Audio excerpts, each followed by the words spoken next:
Россияның саблық бүдіргізі Александр Магдалинның құмырт қызына шарылған турнир шылныңзай позының күзін қосқаннан қосша. Кейбірге кірпірген марығыларға налы күрес бастап шыққан олғандар ұлы қонысына келшедір. Бұл жылда Киевске 2004-2006 жылларды түрен олағыстар сықтылар. Бір ай 100 шебірге шетті спортсмен. Марығын азырға Александр Магдалин ұстан жилстрой компанияның кізілері, ағымындағы олғанларының спорт школасының ұстығы баста келіп барғандар. Олардың оқ күзінің арлыстық сайықтар еділгенер.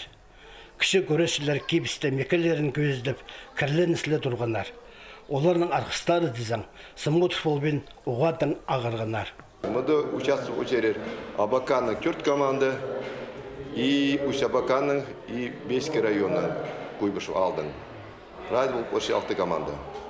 Марығыларына шылза ертәрігі Чебіргі 4-ші школының ұстық баста маңғатқа басша.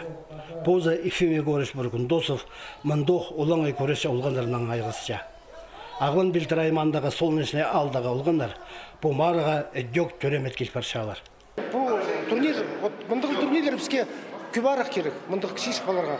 Кішіш баларға, бастағы жыл жүршіл баларға турнирлер, если жоқтызы, жоғылда, олар мұнда қарбысылар, мен зақчым.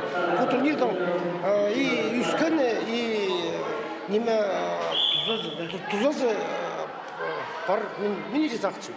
Кішік жасты көрешілерге республикада марығылар сынапта көпле ертірілбенже. Аныңар бұл марығылар шет спортсменерге азығы тұрарға пастаға халық берше. Олар постарын сынып сесіншелер, но неме келсе, келіспенже. Үгірен отыршалар қайды мұнан мұндар қарбазарға постың ұзын көдерге.